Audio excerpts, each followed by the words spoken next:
이제 하나님의 말씀 함께 보시겠습니다. 욥기 21장 1절부터 34절까지의 말씀입니다. 욥기 21장 1절부터 34절까지를 함께 보시겠습니다.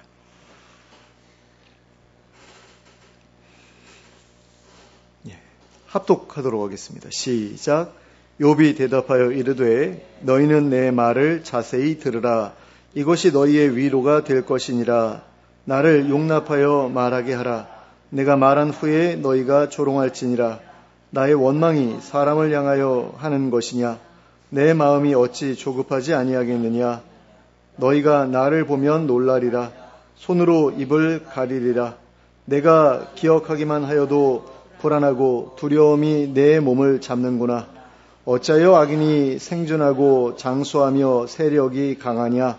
그들의 후손이 앞에서 그들과 함께 굳게 서고 자손이 그들의 목전에서 그러하구나. 그들의 집이 평안하여 두려움이 없고 하나님의 매가 그들 위에 임하지 아니하며 그들의 수소는 새끼를 베고 그들의 암소는 낙태하는 일이 없이 새끼를 낳는구나. 그들은 아이들을 양떼같이 내보내고 그들의 자녀들은 춤추는구나. 그들은 소고와 수금으로 노래하고 피리 불어 즐기며 그들의 날을 행복하게 지내다가 잠깐 사이에 스올에 내려가느니라. 그러할지라도 그들은 하나님께 말하기를 우리를 떠나소서. 우리가 주의 도리 알기를 바라지 아니하나이다. 전능자가 누구이기에 우리가 섬기며 우리가 그에게 기도한들 무슨 소용이 있으랴 하는구나. 그러나 그들의 행복이 그들의 손안에 있지 아니하니 악인의 계획은 나에게서 멀구나. 악인의 등불이 꺼짐과 재앙이 그들에게 닥침과 하나님이 진노하사 그들을 곤고하게 하심이 몇 번인가. 그들이 바람 앞에 건불같이 폭풍에 날려가는 겨같이 되었도다. 하나님은 그의 죄악을 그의 자손들을 위하여 쌓아두시며 그들에게 갚으실 것을 알게 하시기를 원하노라. 자기의 멸망을 자기의 눈으로 보게 하며 전능자의 진노를 마시게 할 것이니라. 그의 달수가 다하면 자기 집에 대하여 무슨 관계가 있겠느냐. 그러나 하나님께서는 높은 자들을 심판하시나니 누가 능히 하나님께 지식을 가르치겠느냐. 어떤 사람은 죽도록 기운이 충실하여 안전하며 평안하고 그의 그릇에는 젖이 가득하며 그의 골수는 윤택하고 어떤 사람은 마음의 고통을 품고 죽음으로 행복을 맛보지 못하는도다. 이 둘이 매 한 가지로 흙 속에 눕고 그들 위에 구더기가 덮이는구나. 내가 너희의 생각을 알고 너희가 나를 해하려는 속셈도 아노라. 너희의 말이 귀인의 집이 어디 있으며 악인이 살던 장막이 어디 있느냐 하는구나. 너희가 길 가는 사람들에게 묻지 아니하였느냐. 그들의 증거를 알지 못하느냐. 악인은 재난의 날을 위하여 남겨둔 바 되었고 진노의 날을 향하여 끌려가느니라. 누가 능히 그의 면전에서 그의 길을 알려주며 누가 그의 소행을 보응하랴. 그를 무덤으로 메어가고 사람이 그 무덤을 지키리라. 그는 골짜기의 흙덩이를 달게 여기리니 많은 사람들이 그보다 앞서 갔으며 모든 사람이 그의 뒤에 줄지었느니라. 그런데도 너희는 나를 헛되이 위로하려느냐. 너희 대답은 거짓일 뿐이니라. 아멘. 오늘 우리가 함께 읽은 본문에는 나아마 사람 소발의 두 번째 이야기에 대한 욥의 답변이 기록되어 있습니다. 이 답변은 소발의 이야기에 대한 답변이자 욥과 세 친구들 사이에 벌어진 두 번째 논쟁을 마무리하는 답변이기도 합니다. 이로써 욥과 세 친구들 사이의 두 번째 논쟁이 끝나고 세 번째 논쟁이 시작되기 때문입니다. 그러므로 본문에 기록된 내용은 친구들과의 두 번째 논쟁에 대한 욥의 결론이라고도 볼 수 있습니다. 여기에서 욥은 친구들이 계속해서 주장하고 있는 악인의 결말에 대해 반론을 제기하였습니다. 7절을 보겠습니다. 어찌하여 악인이 생존하고 장수하며 세력이 강하냐. 자, 너희들이 계속해서 악인의 비참한 종말에 관해 이야기하고 있지만 그러나 현실은 그렇지 않다라는 겁니다.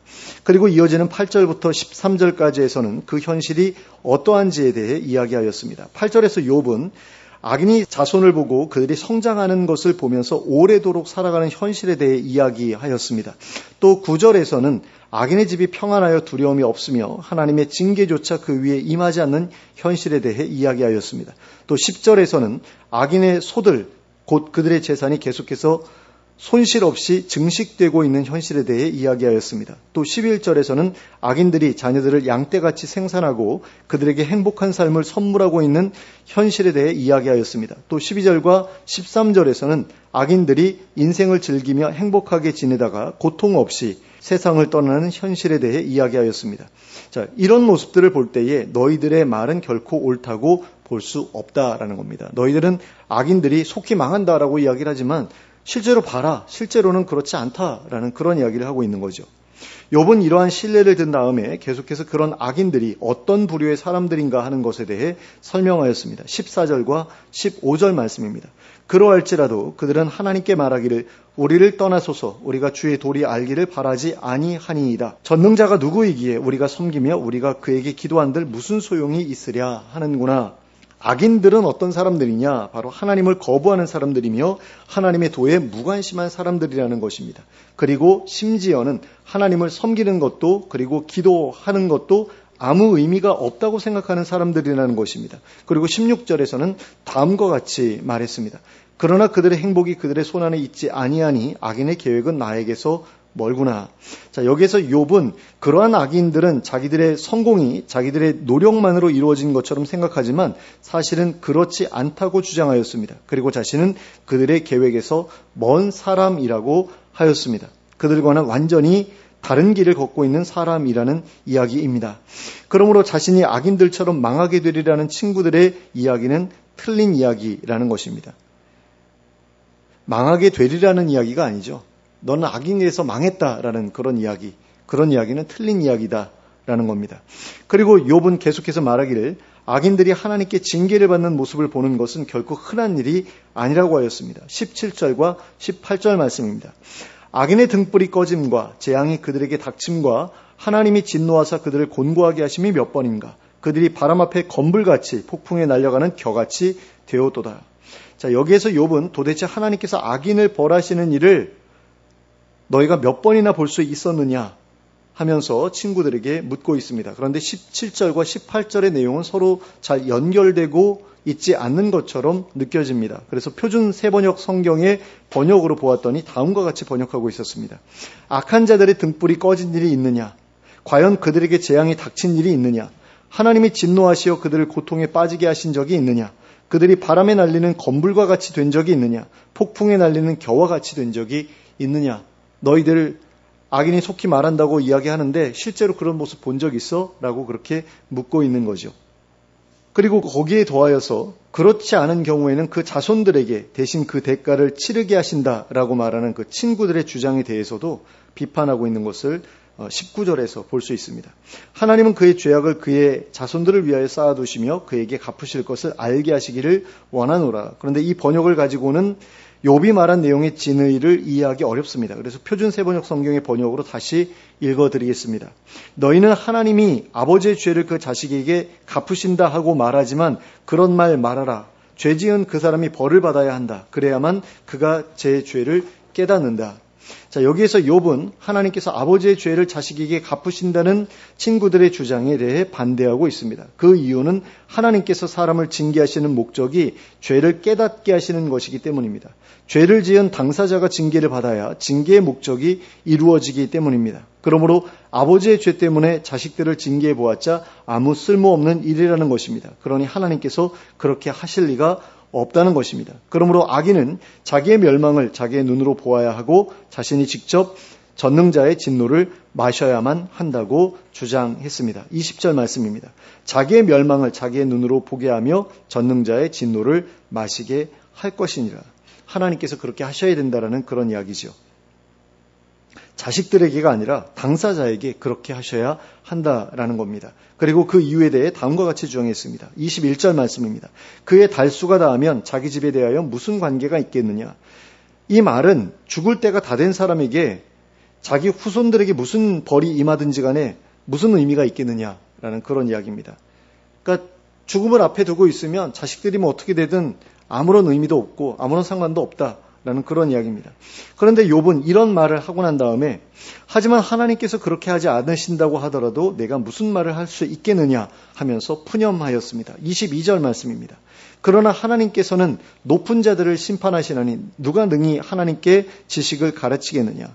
그러니까 하나님은 높은 자들도 심판하시는 분이신데, 그러니까 높은 자들은 그냥 뭐 왕이나 뭐 귀족이나 이런 사람들을 얘기하는 게 아니라 천사들을 이야기하는 것 같아요. 그런데 그런 존재도 심판하시는 분이신데 자기가 어떻게 감히 하나님을 향해서 이건 이렇게 하셔야 됩니다, 저건 저렇게 하셔야 됩니다 하고 말씀드릴 수 있겠느냐라는 겁니다. 자신이 악인의 심판을 바란다고 하더라도 하나님께서 그것을 원하지 않으시고 행하지 않으신다면 자신의 바람이 무슨 의미가 있겠느냐라는 그런 이야기입니다. 그러니까 욥이 지금까지 해온 이야기들을 다시 정리해보자면 다음과 같이 정리할 수 있을 것입니다. 너희들은 하나님께서 악인을 속히 심판하신다고 하지만 나는 하나님께서 그렇게 하시는 것을 본 적이 없다. 또 너희들은 하나님께서 악인을 심판하지 않으시는 경우에는 그 대신에 자식들을 심판하신다고 하지만 하나님께서 그렇게 하시는 것은 합당한 일이 아니다. 나는 하나님께서는 악인의 심판에 대해 자식이 아니라 당사자를 벌하셔야 한다고 생각한다. 하지만 하나님께서 그렇게 하지 않으신다고 하더라도 내가 무슨 말을 하겠느냐. 자, 이렇게 욥은 자신의 친구들이 주장했던 내용들이 현실과도 부합하지 않고 정의에도 부합하지 않는 내용들이라고 반박하였습니다. 그러면서 동시에 하나님께서 악인들을 속히 벌하지 않으시는 현실에 대한 자신의 안타까움을 분명하게 표현하였습니다. 이렇게 친구들의 주장을 논박한 욥은 다시금 앞에서 언급했던 현실의 부조리함에 대해 이야기하기 시작했습니다. 23절부터 26절까지의 말씀입니다.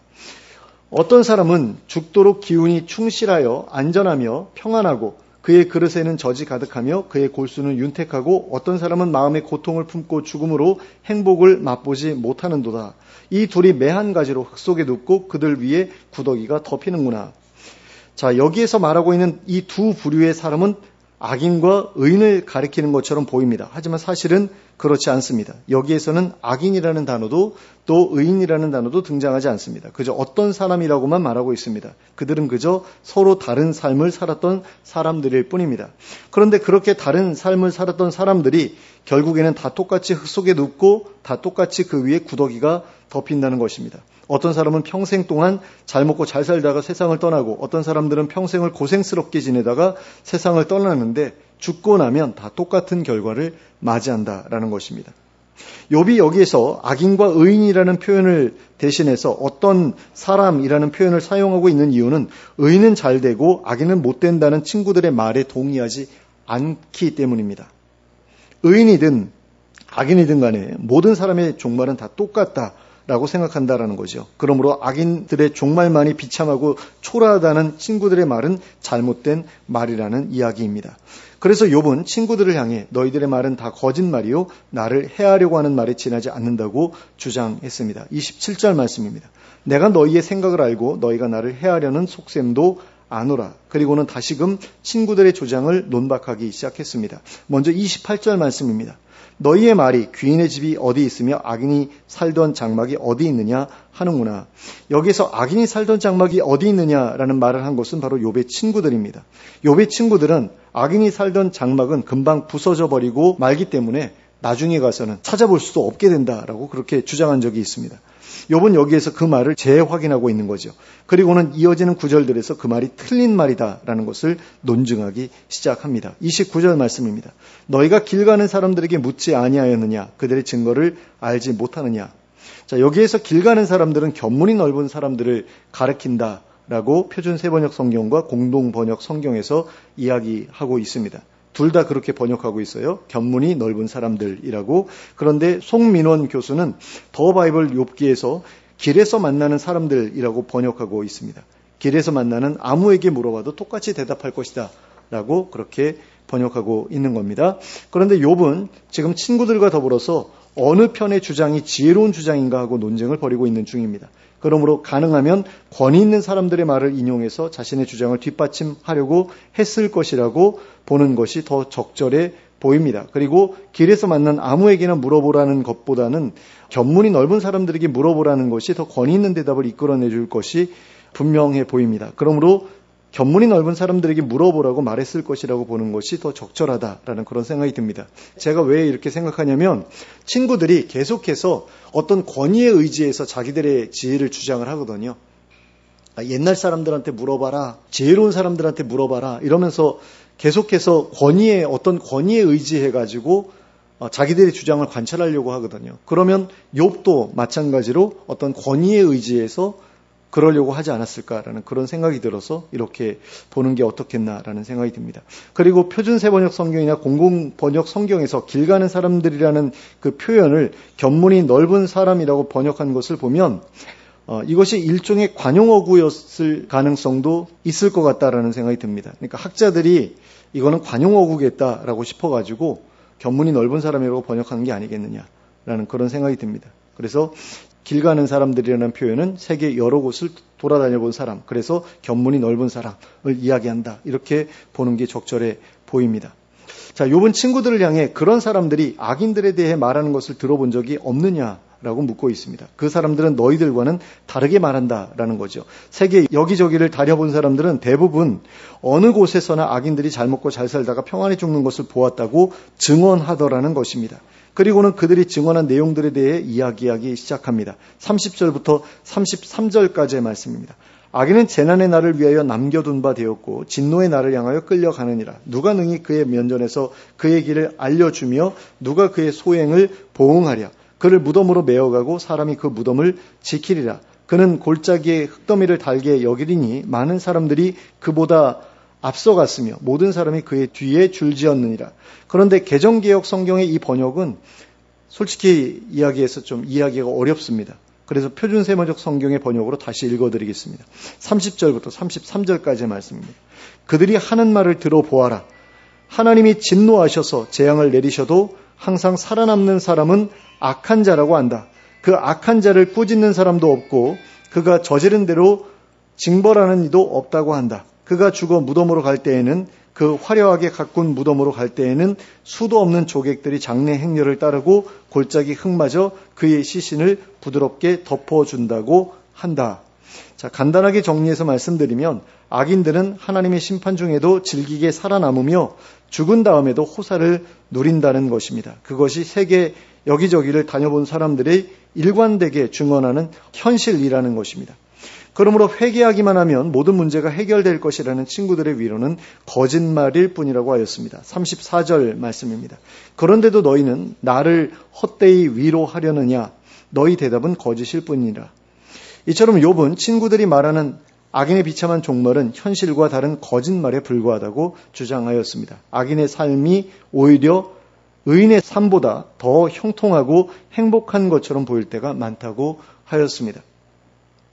그런데 이런 모습은 오늘날을 살아가고 있는 우리의 현실 속에서도 어렵지 않게 찾아볼 수 있습니다. 뉴스에서 떠드는 기업들의 채용 비리와 뇌물 상납, 각종 리베이트에 대한 소식들만 보아도 알 수 있는 것처럼 아직까지도 우리 사회는 불법적인 수단을 사용하는 사람들이 더 많은 것을 가지고 더 많은 것을 누리며 살아가는 것처럼 보입니다. 때때로 그러한 비리들이 겉으로 드러나서 당사자들이 처벌받는 것을 보게 되기도 하지만 처벌을 받는다고 해도 경미한 수준에 그치고 마는 것을 볼 때가 많습니다. 이러한 사회 속에서 가장 고통을 받는 것이 바로 의인들입니다. 뇌물을 쓰지 않고 촌지를 주지 않고 정직하게 세금을 신고하고 살아가는 사람들이 손해를 보고 고통을 받습니다. 그래서 의인들은 대부분 사회에서 가난한 계층을 형성하고 살아갑니다. 그리고 그러한 의인들조차도 때로는 악인들의 형통함을 보면서 그들을 부러워하기도 합니다. 그리고 그러한 상황을 보면서 악인들에 대한 분노를 더 크게 키워가는 의인들도 있습니다. 성경 속에 나타나는 믿음의 선배들 역시 예외는 아니었습니다. 지난주에 살펴보았던 시편 37편 1절을 다시 한번 읽어드리겠습니다. 악을 행하는 자들 때문에 불평하지 말며 불의를 행하는 자들을 시기하지 말지어다. 그런데 다윗은 왜 이런 말을 했던 것일까요? 한 나라의 왕인 자기가 보기에도, 그러니까 자기 나라를 봐도 악을 행하는 사람들, 불의를 행하는 사람들이 세상에서 득세하는 것처럼 보였기 때문입니다. 그래서 젊은 사람들이 그러한 사람들의 모습을 보고 그 뒤를 좇게 될 것을 염려했기 때문입니다. 이 시를 통해 알 수 있듯이 악인들이 득세하여 의인들이 고통을 겪게 되는 일들은 지금이나 과거나 별반 다를 바가 없습니다. 그리고 이러한 불의한 현실은 우리로 하여금 잘못된 선택을 하도록 만들기도 합니다. 악인들의 형통함에 대한 분노 때문에 그들을 직접 심판하고자 하는 마음을 품게 되기도 합니다. 또는 악인들의 형통함에 대한 부러움 때문에 의롭게 살아가는 것을 포기하고자 하는 마음을 품게 되기도 합니다. 그러면 우리는 어떻게 해야 이렇게 불의하고 부당한 현실을 보면서도 우리의 온전함을 계속해서 지켜나갈 수 있을까요? 그 첫 번째 방법은 바로 악인들의 비참한 종말에 대해 깊이 묵상하는 것이라고 할 수 있습니다. 악인들이 이 세상에서는 심판을 면할 수 있을지 몰라도 하나님의 영원한 심판만큼은 피할 수 없다는 사실을 기억할 때 우리는 그들의 뒤를 따르고자 하는 유혹에서 벗어날 수 있게 됩니다. 그리고 그들을 직접 심판하고자 하는 욕망에서도 벗어날 수 있게 됩니다. 다윗이나 아삽이나 하박국 선지자와 같은 믿음의 선배들이 동일하게 말하고 있는 것이 무엇입니까? 바로 악인은 하나님의 심판을 피하지 못한다는 것입니다. 아삽은 시편 73편 17절에서 이렇게 말하였습니다. 하나님의 성소에 들어갈 때에야 그들의 종말을 내가 깨달았나이다. 아삽은 악인들의 형통함에 대해 이해할 수 없어서 고민하던 중에 성소에 들어갔을 때에 그들의 종말에 대해 깨달을 수 있었다고 고백하고 있습니다. 하나님의 계시를 받음으로써 그들의 종말에 대해 알게 되었다는 것입니다. 그리하여 자신이 우매의 무지함 가운데에서 벗어날 수 있었다고 하였습니다. 우리에게도 바로 이러한 체험이 필요합니다. 우리도 아삽과 같이 하나님의 말씀을 통해 악인의 형통함이 덧없는 것임을 분명하게 깨달아야 합니다. 그들의 최종적인 종말의 비참함을 깨달아야 합니다. 그래야만 그들에 대한 분노 또는 부러움에서 벗어날 수 있을 것이기 때문입니다. 두 번째 방법은 하나님께서 그들을 심판하실 것을 믿고 참고 기다리는 것입니다. 시편 37편 7절과 8절 말씀입니다. 여호와 앞에 잠잠하고 참고 기다리라. 자기 길이 형통하며 악한 꾀를 이루는 자 때문에 불평하지 말지어다. 분을 그치고 노를 버리며 불평하지 말라. 오히려 악을 만들 뿐이라. 악인들이 형통하고 득세하는 가운데에서도 참고 기다리라고 말씀하고 있습니다. 하나님께서 친히 움직이실 때까지 불평하지 말고 화내지도 말고 참고 기다리라고 말씀하고 있습니다. 스스로 심판하려 들지 말라는 것입니다. 하나님께서 반드시 심판하실 것이니 하나님께 심판을 맡기라는 것입니다. 그런데 그렇게 하기 위해서는 전제 조건이 있습니다. 그것은 바로 하나님의 심판을 믿어야 한다라는 것입니다. 그러니까 앞에서 말씀드린 것과 여기서 말씀하고 있는 것과 서로 깊이 연관되어 있다는 사실을 기억할 필요가 있습니다. 만약에 지옥의 실존을 믿지 않는다라고 한번 생각해 보시기 바랍니다. 어떤 사람들은 하나님의 실존을 믿는다고 말하면서도 지옥의 실존에 대해서는 믿을 수 없다라고 말하는 그런 사람들이 있습니다. 그러나 지옥이 없다면 하나님의 심판도 없고 억울한 자들에 대한 신원도 없게 됩니다. 그렇지 않습니까? 하나님께서 악인들을 심판하신다라고 했는데 이 땅을 보면 악인들을 심판하지 않으실 때가 굉장히 많잖아요. 악인들이 잘 먹고 잘 살다가 편하게 가는 경우가 굉장히 많지 않습니까? 그러면 언제 심판하셔야 되죠? 죽은 다음에라도 심판하셔야 되잖아요. 근데 죽은 다음에 어떻게 심판하십니까? 성경에서는 지옥에 보내서 심판하신다고 되어 있거든요. 그거 말고는 다른 심판이 없어요. 성경에서 사람이 죽은 다음에 하나님께서 심판하시는 수단은 오직 지옥밖에는 기록되어 있지 않습니다. 그런데 지옥이 없다라고 말하면 사후에 하나님의 심판도 없다라는 이야기를 하는 것과 똑같은 이야기를 하는 게 되어버리는 거예요. 그러면 억울하게 죽은 사람들의 그 억울함은 누가 풀어줍니까? 하나님이 못 풀어주시게 되죠. 지옥이 없으면. 그러면 그런 하나님을 뭐하러 믿습니까? 내 억울함도 풀어주지 못하는 그런 하나님을 뭐하러 믿어요? 내가 직접 원수를 갚고 말죠. 그게 더 나은 것 아니겠습니까? 하나님께서 대신 갚아주실 것을 믿기 때문에 우리가 내 스스로 원수 갚는 것을 하나님께 맡길 수 있는 거잖아요. 근데 그런 일을 안 하신다 하나님이? 그러면 원수 갚는 것을 뭐하러 하나님께 맡깁니까? 내가 직접 칼 들고 가서 찔러 죽이죠. 그러니까 하나님의 실존을 믿는다고 말하면서 지옥이 없다라고 말하는 사람들을 보면 굉장히 사람들을 사랑하고 고상한 것처럼 보이지만 사실은 고통받는 의인들에 대한 그런 배려심이 전혀 없는 사람들이라고 볼 수 있는 거죠. 말도 안 되는 이야기를 하는 거예요. 그럼 억울한 사람들을 어떻게 하라는 거죠? 억울한 사람들을 절망하게 만드는 거잖아요. 그런데 하나님처럼 그렇게 사랑이 풍성하신 분이 지옥 같은 곳을 만들어서 자신의 피조물을 그렇게 영원히 고통받게 할 수 없다. 그렇게 하실 리가 없다라고 이야기하면서 굉장히 자기들이 고상한 것처럼 이야기를 한다라는 거죠. 성경을 말씀 그대로 믿지 않고 그냥 상징으로만 그렇게 이해하는 그런 태도가 아닌가라는 그런 생각이 듭니다. 자, 세 번째 방법은 하나님께 나아가 그들의 악행을 막아달라고 기도하는 것입니다. 하박국 선지자가 바로 그렇게 했던 것을 볼 수 있습니다. 그러나 하나님께 나아가 악인이 의인을 애워싸고 있는 유다의 현실에 대해 고발했습니다. 그리고 그러한 부조리를 바로잡아 주시기를 기도했습니다. 그리고 그러한 하박국의 기도는 오래 지나지 않아 하나님의 응답을 받았습니다. 하나님께서는 바벨론을 들어 유다를 벌주시겠다고 하박국에게 약속해 주셨습니다. 그리고 그 약속대로 유다를 심판하시고 남은 자들을 구원하심으로써 정의를 실현해 주셨습니다.